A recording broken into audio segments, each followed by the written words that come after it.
Et maintenant, reparlons de notre vie quotidienne avec un véritable phénomène en matière de décoration. On sait que les Français se passionnent de plus en plus pour la déco et pour le bricolage.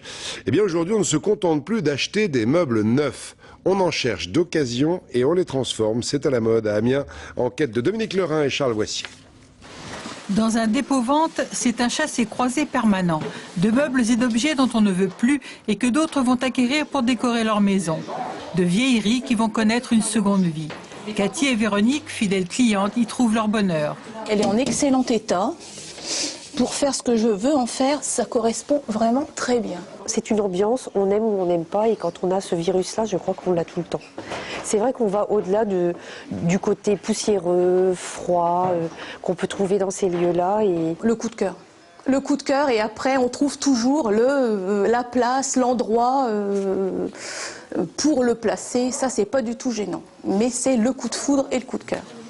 L'important, c'est d'imaginer ce que va devenir ce que l'on achète d'occasion.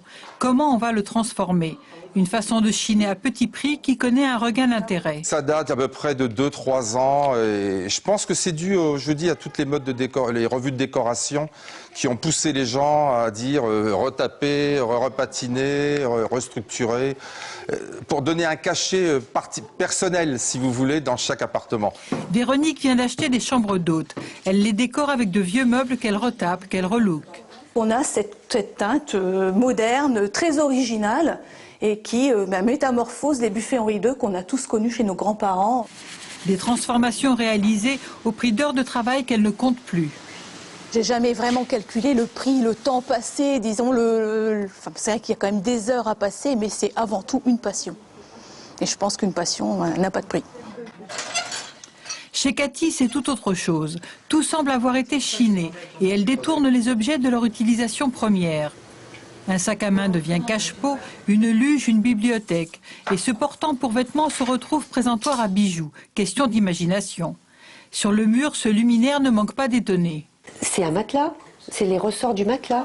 Ce sont les ressorts d'un matelas? Oui, les matelas à ressorts comme on faisait avant, complètement désossés. Et voilà, donc du coup on a un lit en 140. Presque tous les objets ont été achetés d'occasion. Quasiment.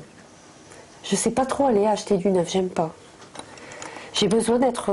effectivement, j'aime bien les cicatrices, j'aime bien que l'objet soit cassé un petit peu, enfin qu'il ait une vie qui est comme les gens, avec des cicatrices. De crainte de manquer la bonne affaire, les visites de ces deux clientes au dépôt-vente sont très fréquentes. C'est pas cher, hein, c'est vrai. Une aubaine pour ce magasin dont l'activité ne cesse de croître, notamment grâce à la vogue des objets et meubles de seconde main vendus en l'état dans le but d'être réactualisés. Voilà, c'est à la mode et c'est vrai qu'on trouve des tas de choses quand on cherche un peu et qu'on a quelques idées. À propos de maison, ça y est, c'est fait. Le Parlement a définitivement adopté ce matin la loi qui va imposer à chacun d'entre nous en 2015 d'installer des détecteurs de fumée dans tous les logements. Ce sera à la charge des occupants, locataires ou propriétaires. 2015, détecteurs de fumée obligatoires dans tous les logements. Rassurez-vous, ça coûte à partir de 6,70 €.